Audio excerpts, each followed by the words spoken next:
کہ آپ کو ان کا مال اور ان کی اولاد دیکھنے میں تو بڑی اچھی لگتی ہیں، لیکن آپ ان کے پیچھے ریجھ نہ جائیں۔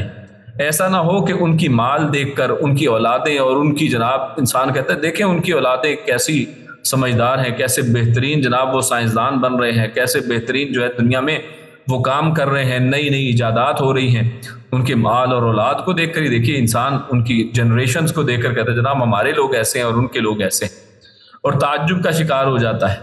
اور اس کے اندر ان کو وہ بھلے لگنے شروع ہو جاتے ہیں۔ تو اللہ فرماتا ہے یہاں پر کہ یہ تمہیں کہیں بھلے نہ لگے، یہ اصل میں یہ ایک آنکھوں کا دھوکہ ہے۔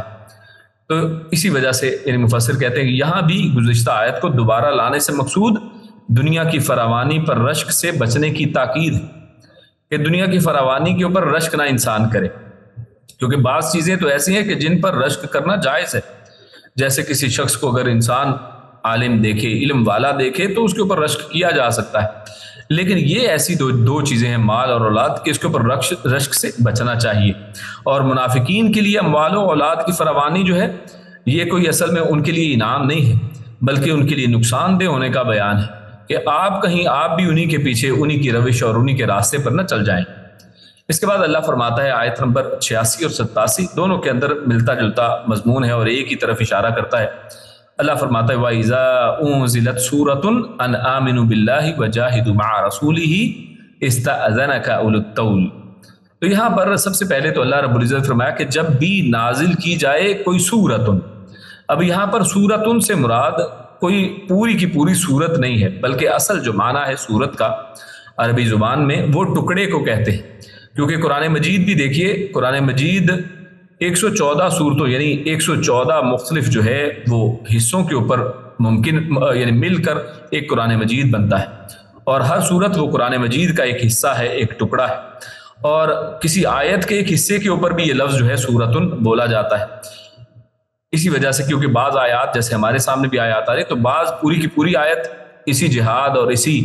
دین کے ایک کوہان جو ہے اس کی طرف اشارہ کرتی ہے، اور کہیں کوئی آدھی آیت ہے، کہیں جو ہے زیادہ آیات ہے، تو اس طرح مختلف حصوں کی شکل میں آپ کو یہ احکامات ملتے ہیں۔ تو اس لیے سورتن سے مراد یہاں پر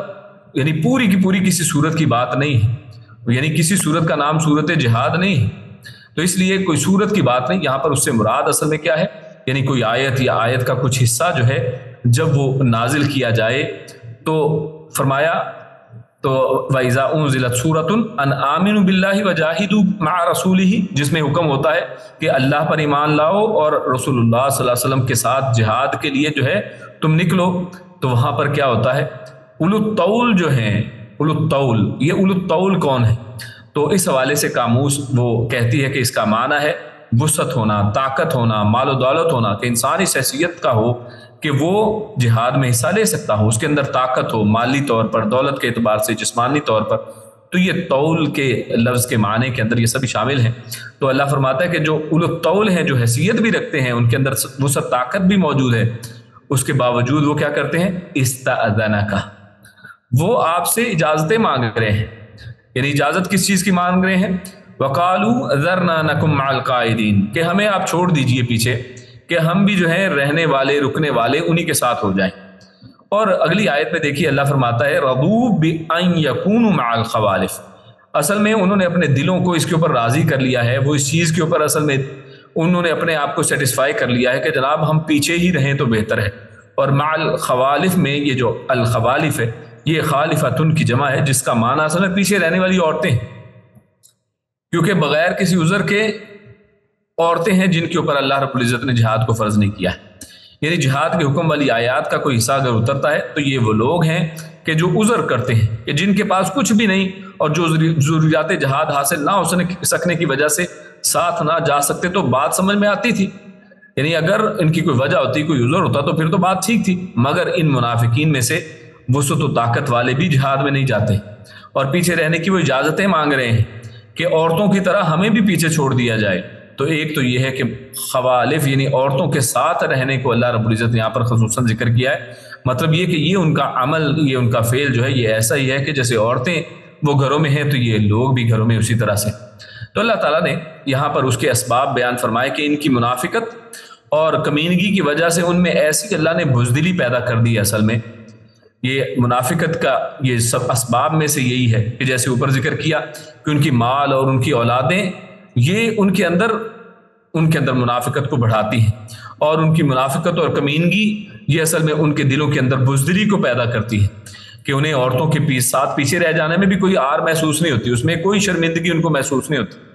بلکہ ردو کا ذکر اللہ نے یہاں پر فرمایا ہے کہ اس کے اوپر وہ بالکل راضی ہیں، ان کے اوپر وہ خوش ہیں، اور ان کے اعمال بد کی وجہ سے اللہ نے کیا فرمایا، وَطُبِعَ عَلَىٰ قُلُوبِهِمْ فَهُمْ لَا يَفْقَهُونَ، کہ یہ ان کے اعمال بد ہیں، یہ ان کا جہاد میں پیچھے رہنا، ان کے مال و دولت کی حرص میں جٹے رہنا، اور ایمان کی بجائے اور جہاد کی بجائے وہ گھروں کے اندر اور پیچھے اجازتیں مانگنا، بہانے بنانا، اور عورتوں کی طرح اپنے گھروں کے اندر جو ہے وہ چھپے بیٹھے رہنا، یہ ان کی بزدلی کی نشانی ہے، اور یہ ان کے اعمال بد ہیں، اور جس کا نتیجہ اللہ نے کیا فرمایا ہے کہ اللہ نے اس کی وجہ سے طُبِعَ، اس کے اوپر سیل لگا دی ہے، اس کے اوپر مہر لگا دی ہے، اور آج تو طباعت کا معنی یعنی پرنٹ کر دینا، کہ اس کے اوپر پرنٹ کر دیا گیا ہے، ان کے اعمال بد کی وجہ سے ان کے دلوں پر مہریں لگ گئی ہیں، جس کی وجہ سے وہ جہاد کی برکات کو وہ سمجھ ہی نہیں پاتے ہیں، اور بزدلی اور ترک جہاد کے اندر اور جہاد کے اندر اور جہاد کی برکات کے اندر فرق ان کو سمجھ میں نہیں آتا ہے، تو اس لیے فرمایا فہم لا یفقہون، ان کو سمجھ ہی نہیں آتی ہے، ان کی فقہ پتہ نہیں کدھر چلی جاتی ہے، ان کی انڈرسٹینڈنگ، ان کی سمجھداریاں وہ کدھر چلی جاتی ہیں کہ ان کو پتہ نہیں چلتا ہے کہ گھروں میں بیٹھنے کا ان کو کیا نقصان ہے، کیا وہ اللہ سے بچ سکتے ہیں، کیا وہ موت سے بچ سکتے ہیں، اور یا کیا وہ مسلمانوں کو دھوکہ دے سکتے ہیں، جیسے کہ پچھلی بہت سی آیات میں ہم یہ تمام موضوعات کو اس حوالے سے پڑھ چکے ہیں۔ اس کے بعد اللہ رب العزت آیت نمبر 88 میں ارشاد فرماتا ہے لیکن الرسول والذین آمنوا معہ جاہدوا باموالہم وانفسہم، ایک طرف منافقین کا رویہ ہے، ایک طرف منافقین کا انداز ہے کہ جب جہاد کی آیتیں آئیں، جہاد کے کوئی احکامات اللہ رب العزت نازل کرے تو وہ فوری طور پر کیا کرتے ہیں، ان کا پہلا یہ کام ہوتا ہے کہ ہمیں نہ کہیں بلا لیا جائے، فوراً عذر پیش کرتے ہیں، لیکن اس کے مد مقابل اللہ کے رسول صلی اللہ علیہ وسلم اور ساتھ والذین آمنوا معہ، اور اس سے مراد یعنی وہ ایمان والے جو ان کے ساتھ، یعنی مراد صحابہ کرام کی جماعت ہے، یعنی اللہ کے نبی صلی اللہ علیہ وسلم اور صحابہ کرام، ان کا طرز عمل دیکھیے وہ کیسا زبردست طرز عمل ہے، وہ کیا ہے جاہدوا باموالہم وانفسہم، یعنی وہ اپنے مالوں اور جانوں کے ساتھ وہ جہاد کرتے ہیں، اور پہلے بھی یہ مال اور جان کے ساتھ جہاد کا ذکر آیا تھا، اور اس حوالے سے یہ تذکرہ اس کا آیا تھا کہ اللہ رب العزت نے یہاں پر دیکھیے مالوں کا پہلے ذکر کیا تاکہ وہ جہاد کی تیاری کے اندر بھی لگے رہتے ہیں، اس مال کو جہاد کی تیاری میں خرچ کرتے ہیں، اس مال کو اپنے آپ کو جہاد کی تیاری کے لیے تیار کرنا، یا اسی طرح اس کے لیے گھوڑے تیار کرنا یا اسلحے کا تیاری کرنا، اور یا پھر مسلمان جو جہاد کے اندر شریک ہوتے ہیں ان کی مالی طور پر معاونت کرنا، یہ سب اس کے اندر شامل ہے، وَأَنفُسِهِمْ، اور بذات خود جہاد میں خود حصہ لینا یہ انفسہم کے اندر ہے، اور اسی طرح جہاد کے حوالے سے بات چیت کرتے رہنا، جہاد کے حوالے سے جو دعوت و تبلیغ ہے اس کی بات چیت کرتے رہنا، یہ انفسہم کے ساتھ یہ بھی شامل ہے، تو خیر یہ اپنی جانوں کے ساتھ اپنے مالوں کے ساتھ ہر حالت میں جو ہے اللہ رب العزت کے اطاعت کے اندر جٹے رہتے ہیں، وَأُولَٰئِكَ لَهُمُ الْخَيْرَاتُ، اور یہی وہ لوگ ہیں کہ جن کے لیے بھلائیاں ہیں، یعنی بھلائی جو ہے یہ گھروں کے اندر رہنے میں نہیں ہے، بھلائی اپنی جانیں بچانے کے اندر نہیں ہے، مال اکٹھے کرنے اور اپنی اولاد زیادہ ہونے کے اندر بھلائی نہیں ہے، بلکہ اللہ فرماتا ہے وَأُولَٰئِكَ لَهُمُ الْخَيْرَاتُ، انہی کے لیے اصل میں بھلائیاں ہیں، ان کے لیے تمام بھلائی، وَأُولَٰئِكَ هُمُ الْمُفْلِحُونَ، اور یہی وہ لوگ ہیں جو اصل میں فلاح پانے والے، یہی اصل میں کامیابیاں حاصل کرنے والے، دنیا کی فتوحات کی شکل میں بھی بھلائیاں ملتی ہیں اور غنیمتیں حاصل ہوتی ہیں تو بھی بھلائی ہے، اور آخرت کے سب سے بلند جو درجے ہیں وہ تو ہیں ہی ظاہر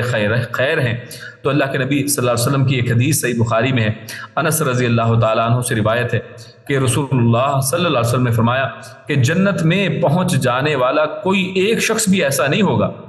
جو پسند کرے کہ دنیا میں واپس آئے، جو شخص ایک دفعہ جنت میں چلے جائے اور جو ہمیشگی کی جنت ہے، اور اس جنت کے اندر اس کی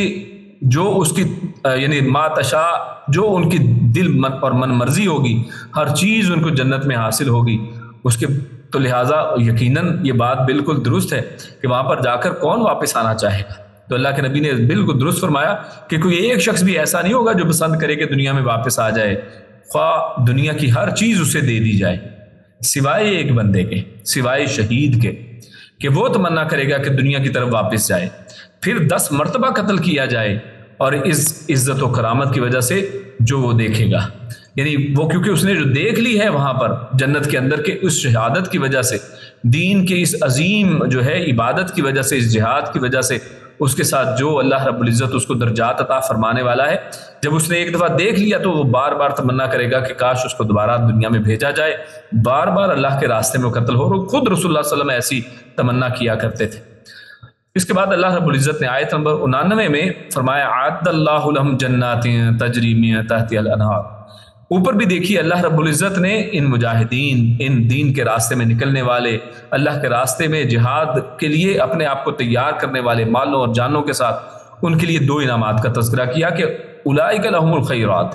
یہی ہیں جن کے لیے بھلائیاں ہیں، یہ دنیا کی بھلائیاں اس میں آ گئی، آخرت کی بھلائیاں آ گئی، اور یہی ہیں جو فلاح پانے والے ہیں۔ لیکن اس کے باوجود اللہ نے مزید ان کے اوپر اپنے انعامات کا تذکرہ فرمایا اور فرمایا اللہ نے تیار کر رکھا ہے، یعنی ایسا نہیں ہے کہ وہ بعد میں ان کو کچھ چیز تیار کر کے دی جائے گی، اللہ نے پہلے ہی تیار کر کے رکھی ہیں ان کے لیے، کیا؟ جنات، ان کے لیے باغات کو اللہ نے پہلے ہی تیار کر چھوڑا ہے۔ تو اس سے ایک اور عقیدے کا بھی یہاں پر جو ہے عقیدے کے اندر جو ایک ابہام بعض لوگ پیدا کرتے ہیں کہ جناب یہ جنت اور دوزخ کہیں پہ موجود نہیں ہے، بعد میں بنیں گے کبھی، اور اگر ہوتے تو ہمیں نظر آ جاتے۔ اللہ نے فرماتے اعد اللہ لہم جنات، اللہ نے پہلے ہی تیار کر رکھے۔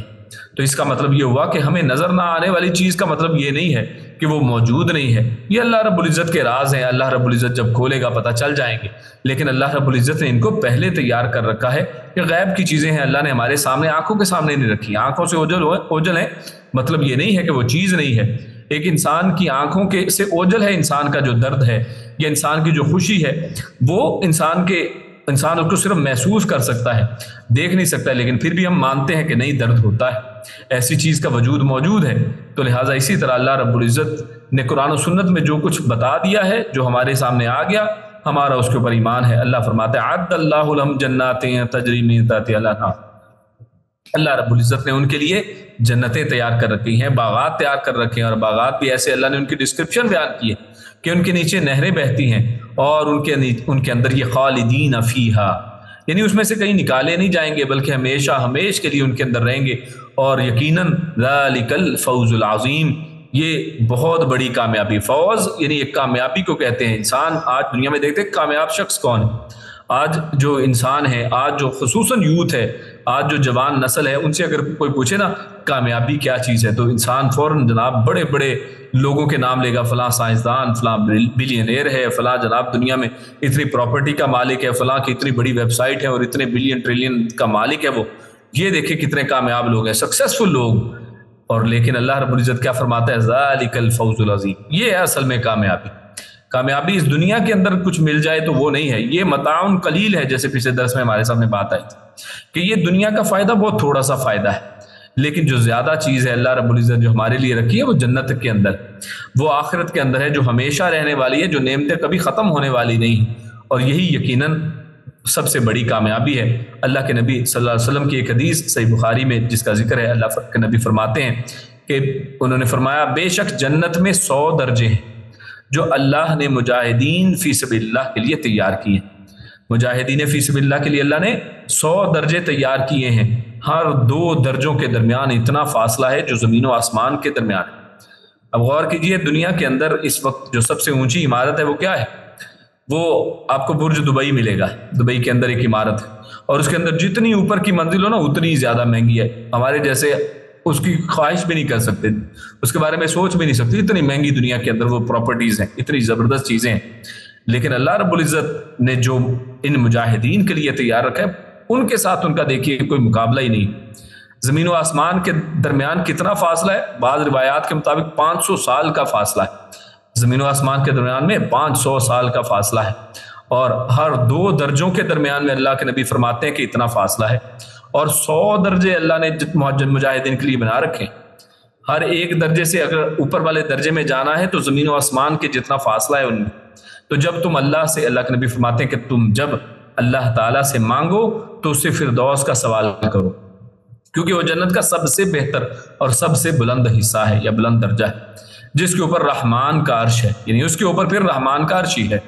اور اسی سے جنت کی نہریں نکلتی. اللہ رب العزت ہم سب کو بھی جنت الفردوس جو ہے وہ عطا فرمائے. اللہ رب العزت ہم سب کو بھی مجاہدین میں شمار کرے. اللہ رب العزت ہم سب کی زندگیاں بھی اس طرح کی کرے جیسے مجاہدین کی زندگیاں ہیں. اس کے بعد اللہ رب العزت آیت نمبر 90 اور 92 میں کیا ارشاد فرماتا ہے, پہلے تلاوت کرتے ہیں. وَجَاءَ الْمُعَذِّرُونَ مِنَ الْأَعْرَابِ لِيُؤْذَنَ لَهُمْ وَقَعَدَ الَّذِينَ كَذَبُوا اللَّهَ وَرَسُولَهُ سَيُصِيبُ الَّذِينَ كَفَرُوا مِنْهُمْ عَذَابٌ أَلِيمٌ لَيْسَ عَلَى الضُّعَفَاءِ وَلَا عَلَى المرضى وَلَا عَلَى الَّذِينَ لَا يَجِدُونَ مَا يُنْفِقُونَ حرج إذا نصحوا لله ورسوله ما على المحسنين من سبيل والله غفور رحيم ولا على الذين إذا ما أتوك لتحملهم قلت لا أجد ما أحملكم عليه تولوا وأعينهم تفيض من الدمع حزنا ألا يجدوا ما ينفقون. فرمایا وجاء المؤذرون, وجاء اور آئے, المؤذرون عذر پیش کرنے والے, بہانہ کرنے والے, من العرابی اعراب میں سے, اعراب یعنی جو دیہاتوں میں رہنے والے, لیؤذن تاکہ وہ اذن یعنی اجازت ان کو دی جائے, لہم ان کو, وقعد اور بیٹھ رہے, الذین وہ لوگ جو کذبوا جن سب نے جھوٹ بولا, اللہ سے, ورسولہ اور اس کے رسول سے, سیصیب سا ان قریب یا جلد ہی, یصیبہ پہنچے گا, الذین ان لوگوں کو, کفروا جنہوں نے کفر کیا, منہم ان میں سے, عذاب علیم دردناک عذاب, لیسا نہیں ہے, علی الضعفاء علی اوپر, الضعفاء یہ ضعیف کی جمع ہے یعنی کمزوروں پر نہیں ہے, ولا اور نہ ہی, علی المرضى نہ ہی مریضوں پر, ولا اور نہ ہی, علی الذین ان لوگوں پر جو, لا یجدون نہیں وہ پاتے, ما ينفقون ما جو یا جسے, یونفقون وہ سب خرچ کریں, حرجن یعنی یہ تینوں جو بات کی گئی کہ نہیں ہے کمزوروں پر, مریضوں پر, اور جو خرچ کرنے کے لیے کچھ نہیں پاتے ان کے لیے نہیں ہے کیا, حرجن کوئی بھی حرج, اذا نصحوا اذا جب, نصحوا وہ سب خیر خواہی کریں,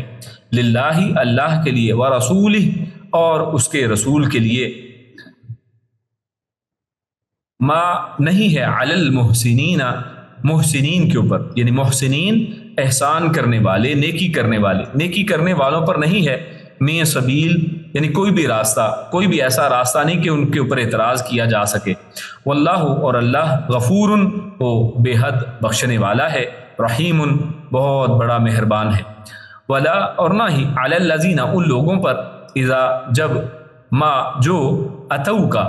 آئیں وہ سب آپ کے پاس, لتحملہم لی تاکہ, تحملہ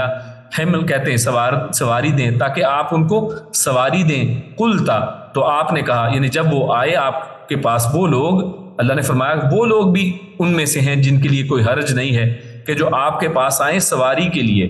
کہ آپ انہیں سواری دیں, قلتا تو آپ نے کہا, لا اجدو نہیں میں پاتا, ما جس پر, احملکم تم سب کو سوار کروں, علیہ اس پر یعنی جن کے اوپر میں تمہیں سوار کروں, میں وہ نہیں پاتا یعنی میرے پاس سواریاں نہیں ہیں, تولوا تو وہ سب لوٹے, وَأَعْيُنُهُمْ و اور اعین یہ عین کی جمع ہے یعنی آنکھیں تھیں ان کی, تفیدو بہہ رہی تھیں, من الدمع آنسوؤں سے, حزناً اس غم کی وجہ سے, اللہ کہ نہیں, یجدو وہ سب پاتے, ما جو, یونفقون کہ وہ سب خرچ کریں کہ ان کے پاس خرچ کرنے کو کچھ نہیں, اس غم سے وہ ان کی آنکھیں بہہ رہی تھی. اللہ رب العزت نے یہاں پر ایک جو تذکرے کو تھوڑا مختلف انداز میں اب کچھ منافقوں سے ہٹا کر اب ایک دوسری طرف جو ہے اس کا آغاز کیا ہے اور فرمایا وجاء المعذرون من الاعراب. اب اعراب کا تذکرہ یہاں پر اللہ نے ذکر کیا ہے, اور اعراب کون ہے؟ جو مدینے کی ارد گرد جو ہے دور دراز آبادیاں یا قریبی جو آبادیاں ہیں, چھوٹی چھوٹی آبادیاں ہیں, جیسے گاؤں اور دیہاتوں میں دیہاتوں کی آبادیاں ہوتی ہیں, تو ان کے رہنے والے جن کو بادیہ نشین بھی کہا جاتا ہے,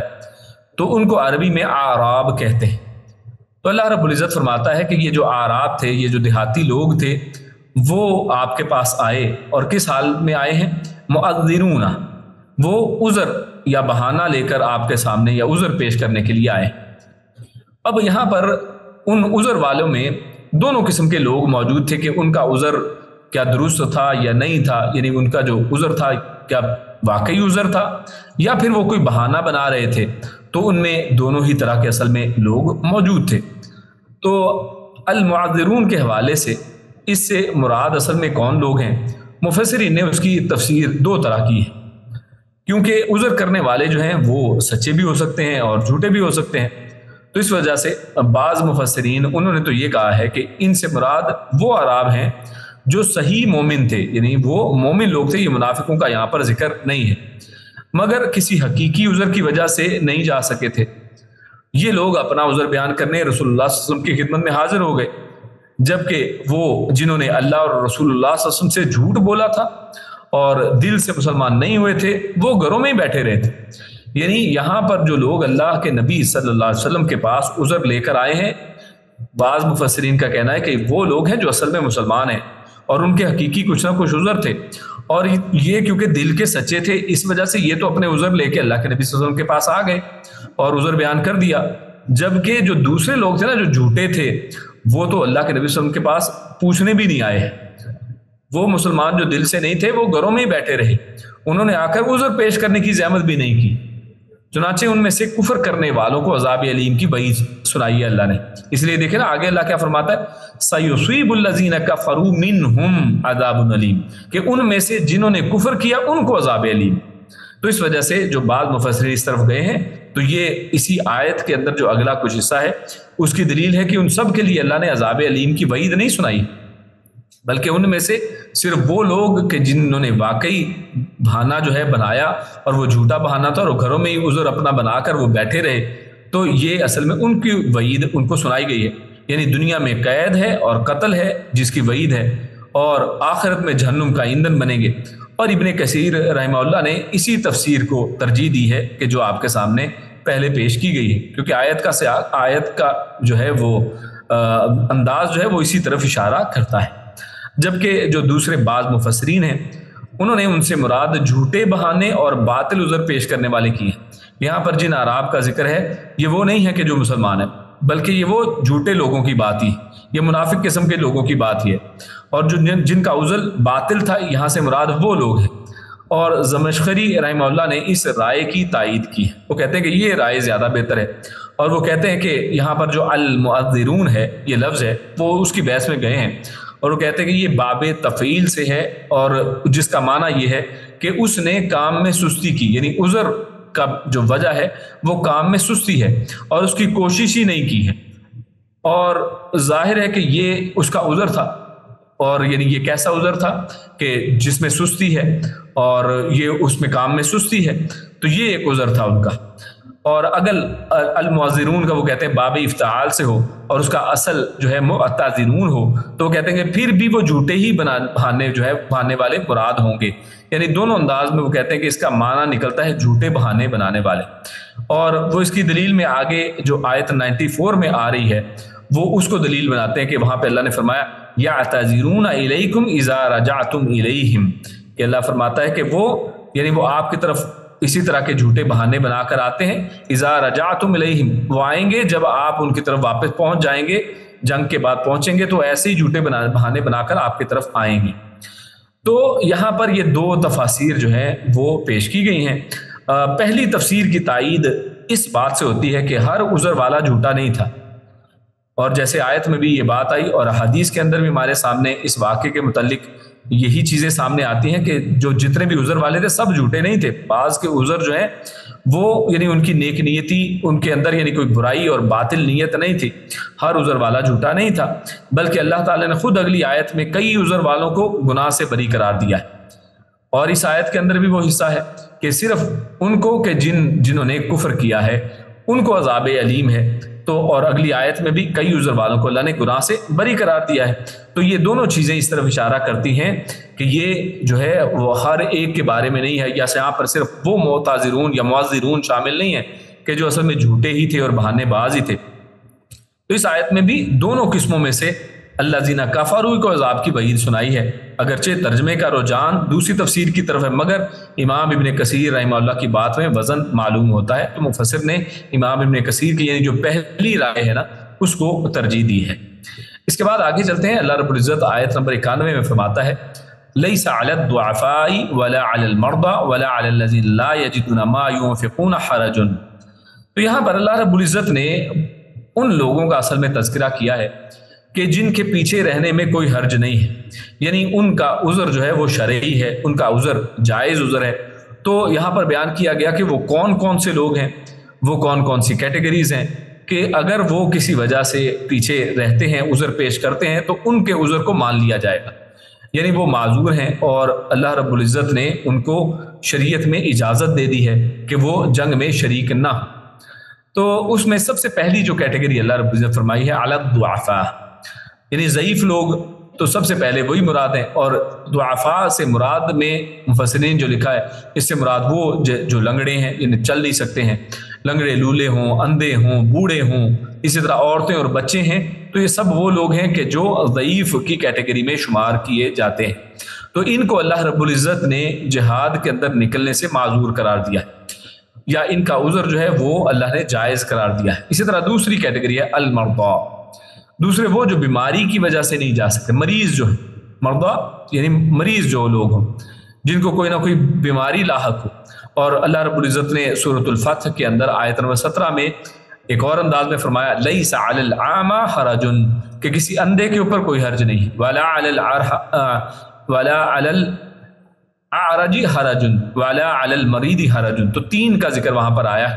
یعنی وہاں پر عامہ، اعرج اور مریض کا ذکر ہے، یعنی اندھے پر کوئی جو ہے وہ کوئی تنقید نہیں ہے، اس کا کوئی حرج نہیں ہے، نہ ہی لنگڑے پر کوئی تنگی ہے اور نہ ہی مریض پر کوئی تنگی ہے۔ تو یہاں پر مریض سے مراد یعنی جو کوئی ایسے مرض میں شکار، تو لا یجدون ما ينفقون۔ اور تیسری کیٹیگری یعنی کمزوروں کا ذکر ہو گیا، مریضوں کا ذکر ہو گیا، اور تیسرے وہ لوگ ہیں کہ جن کو لا یجدون ما ينفقون، کہ وہ جہاد میں جانے کے لیے جو خرچ چاہیے ہوتا ہے، جو استطاعت چاہیے ہوتی ہے، وہ ان کے پاس نہیں ہے، یعنی وہ ہیں تندرست، وہ ہیں جو ہے وہ صحت مند، ان کو کوئی مرض نہیں ہے، وہ ضعیف نہیں ہے، ان کیٹیگریز میں، اوپر والی کیٹیگریز میں نہیں آتے ہیں، وہ تندرست بھی ہیں اور وہ جو ہے وہ مرد بھی ہیں اور بالکل جو ہے ہر طرح سے صحت مند ہیں جہاد میں جانے کے لیے، ادروائز استطاعت ان کے پاس موجود ہے، لیکن ما ينفقون، ان کے پاس خرچ کرنے کا یعنی خرچ نہیں ہے، سفر کا جو ساز و سامان ہے وہ ان کے پاس نہیں ہے، اور جو جہاد کے اندر جو مال جیسا چاہیے وہ ان کے پاس نہیں ہے۔ مثال کے طور پر ان کے پاس سواری نہیں ہے، ان کے پاس ہتھیار وغیرہ نہیں ہے، تو اگر یا اسی طرح جانے کے لیے اگر کوئی اور چیز چاہیے ہے تو وہ اگر موجود نہیں ہے، اس طرح کی تیاری ان کے پاس جس میں نفاق چاہیے، جس میں مال چاہیے، اگر وہ نہ ہو تو اللہ رب العزت نے فرمایا کہ یہ بھی وہ کیٹیگری ہے تیسری کیٹیگری کے طور پر کہ جن کے بارے میں اللہ نے فرمایا کہ کوئی حرج نہیں ہے۔ چنانچہ فرمایا لا یکلف اللہ نفسا الا وسعها۔ سورۃ البقرہ میں اللہ نے ایک عام انداز میں یہ بات فرمائی ہے کہ اللہ رب العزت نے اس شخص کو مکلف ہی نہیں بنایا ہے، اس سے پوچھ گچھ ہی نہیں ہے، وہ ذمہ دار ہی نہیں ہے کہ جس کے پاس اس کی وسعت ہی نہیں ہے، تو جب تک اس کے پاس وسعت نہیں ہے اس سے وہ چیز کا سوال نہیں کیا جائے گا۔ تو اسی لیے یہاں پر اللہ رب العزت نے ان لوگوں کو بھی اس کیٹیگری میں رکھا ہے کہ جن سے جہاد میں نہ جانے پر کوئی سوال نہیں ہوگا اور کوئی حرج نہیں ہے اگر وہ پیچھے بیٹھ رہے۔ اذا نصحوا للہ ورسولہ، لیکن یہاں پر آخر میں اللہ رب العزت نے ایک بات کی ہے کہ یہ تب ہے اذا یعنی تب یا جب نصحوا للہ ورسولہ، کہ جب کہ وہ خیر خواہی کریں اللہ کے لیے اور اس کے رسول کے لیے، یہ تب ان کے عذر قابل قبول ہے، یعنی شرط یہ ہے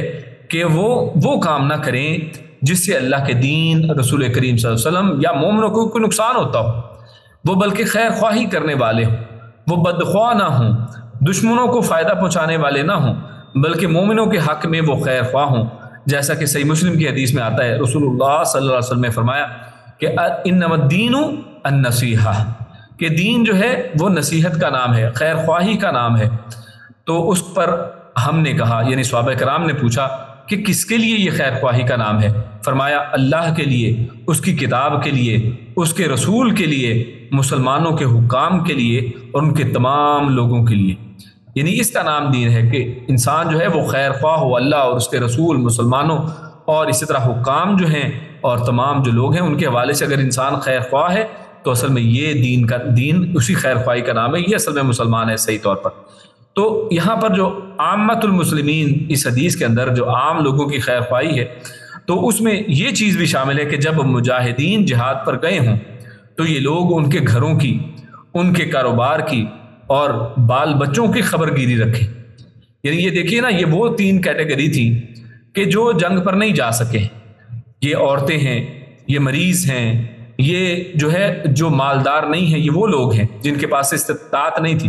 اب یہ پیچھے رہ گئے اپنے علاقوں میں، اپنے شہروں میں، اپنے گھروں میں، تو اب ان کے اوپر ذمہ داری اللہ نے ایک ڈالی ہے کہ ایسا نہیں ہے کہ وہاں پر نہیں گئے تو اب پیچھے جو ہے فساد مچاتے پھریں، غلط خبریں اور افواہیں مشہور کرتے رہیں، مسلمانوں کا مورال جو ہے وہ ڈاؤن کرتے رہیں، یا مسلمانوں کے خلاف ہو کر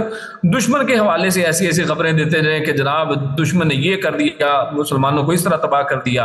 اور جس سے مسلمانوں کا مورال ڈاؤن، اور جھوٹی خبریں اور جھوٹی افواہیں جو ہیں وہ مشہور کرتے رہیں۔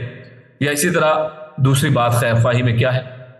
کہ ان کے گھروں کی حفاظت کریں۔ جو مجاہد چلے گئے ہیں اب یہ جا نہیں سکے ہیں تو یہ حصے دار کیسے بنیں گے کہ ان کے گھروں کی حفاظت کریں گے، ان کے گھر والوں کی حفاظت کریں گے، ان کے کھانے پینے کا جیسے بھی ان کا خیال رکھ سکے وہ کریں گے، ان کے کاروبار کی حفاظت کریں گے، ان کے بال بچوں کی خبر گیری کریں گے۔ یہ شرط ہے اصل میں جو پیچھے رہ جانے والے ہیں۔ تو آج بھی جو لوگ اگر جہاد پر نہیں جا سکتے ہیں، کئی اس کی وجوہات ہو سکتی ہیں، اگر وہ کسی وجہ سے جہاد پر نہ جا سکیں اور وہ اس شرط کو بھی پورا نہ کریں تو وہ ان کو چاہیے کہ سمجھ جائیں، ان کو اپنی خیر منانی چاہیے کہ وہ ایک تو خود جہاد پر نہیں جاتے اور پھر مجاہدین کی مدد نہیں کرتے، ان کے گھر والوں کا خیال نہیں رکھتے ہیں، ان کے پیچھے جو ہے اللہ رب العزت جو ذمہ داری نصیحت کے انداز میں ہمیں کہی ہے کہ وہ کیا ہے، وہ اذا نصحوا للہ ورسولہ، وہ اللہ اور اس کے رسول کی جو ہے وہ خیر خواہی کرتے ہیں۔ اس دین کی اللہ اور اس کے رسول کی خیر خواہی سے کیا مراد؟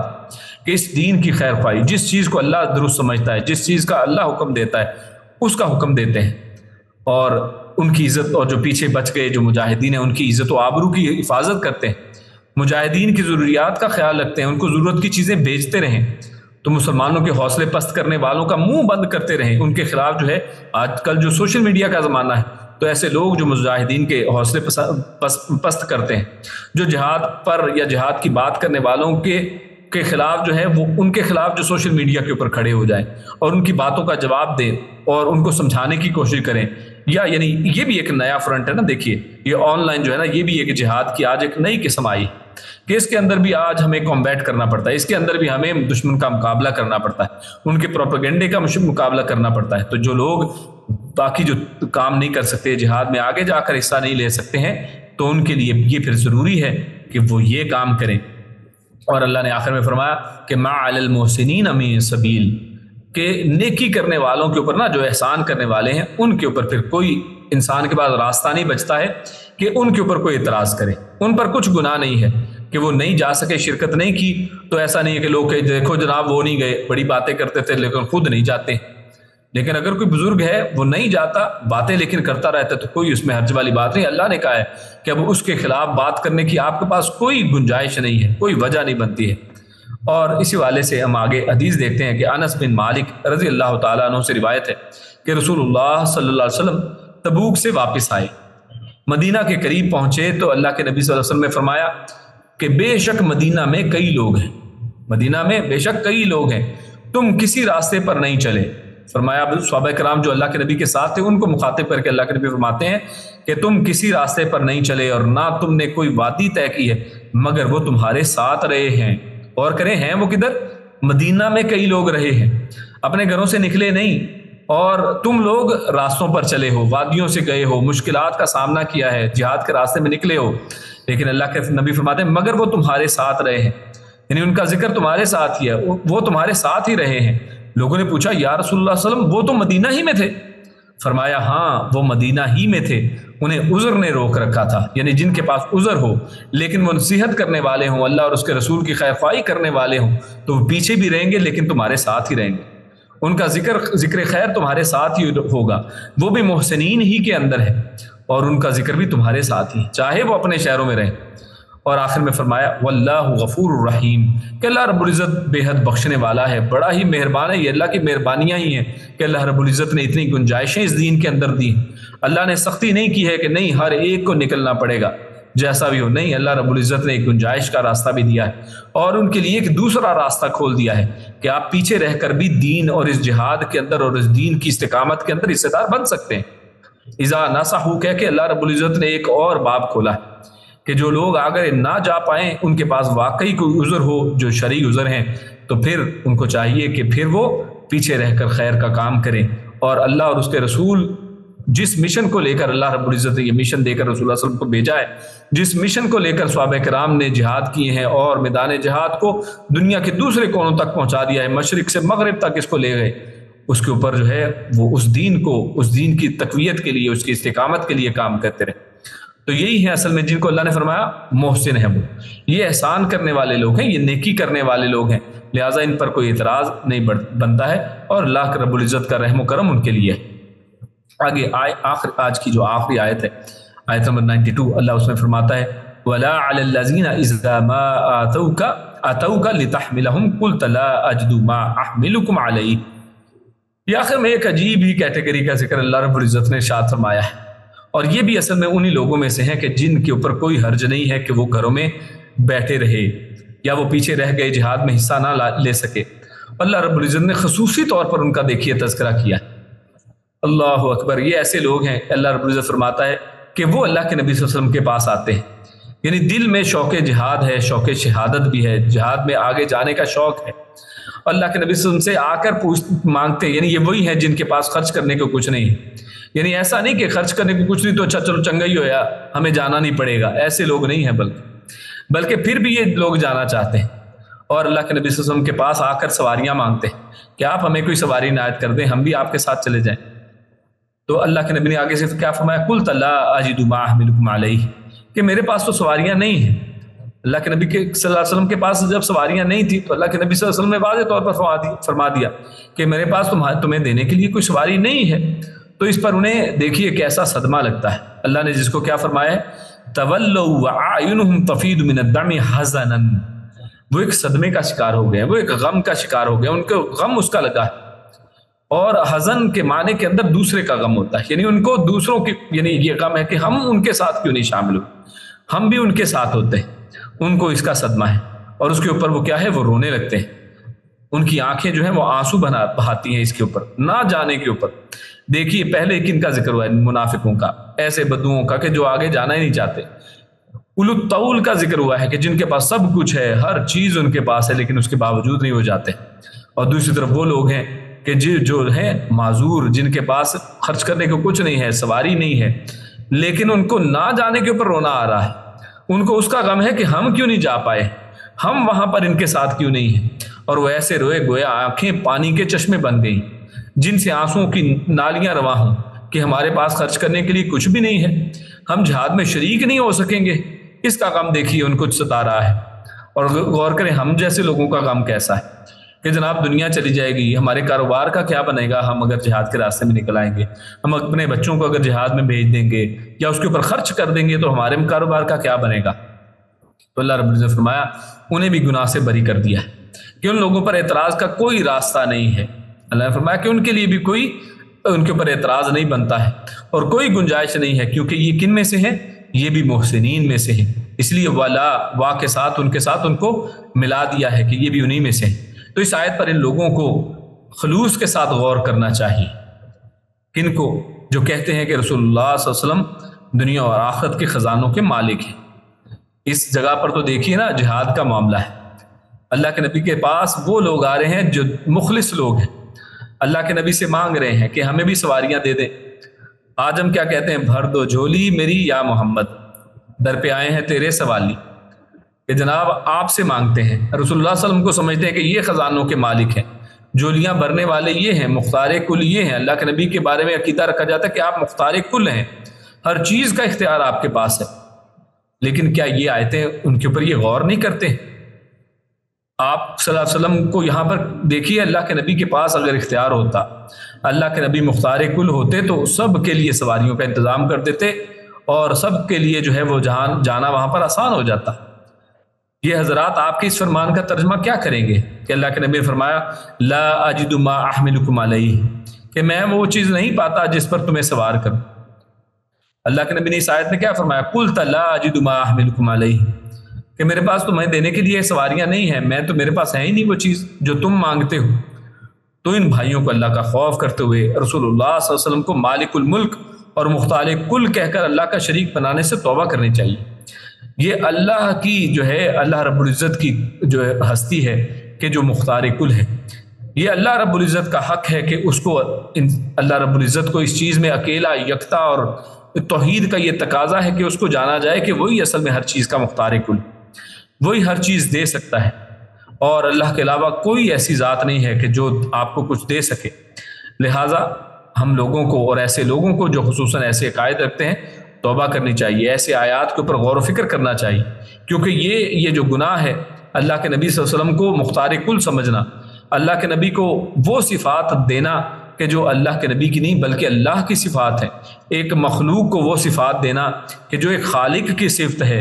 تو یہ بہت بڑا گناہ ہے۔ اور یہ کون سا گناہ ہے؟ یہ شرک کا گناہ ہے، اور یہ شرک ایسا گناہ ہے کہ جس کی کسی صورت میں بھی معافی نہیں ہے۔ اللہ رب العزت سے دعا ہے کہ اللہ رب العزت ہمیں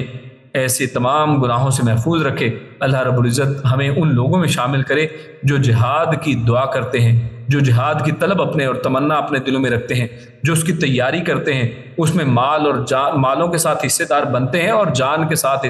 حصے کے لیے ہر وقت تیار رہتے ہیں۔ اللہ رب العزت نیک عمل اور اچھی سمجھ کی توفیق عطا فرمائے۔ سبحان ربک رب العزت عما یصفون وسلام علی المرسلین والحمد للہ رب العالمین۔ جزاکم اللہ خیرا وبارک اللہ فیکم۔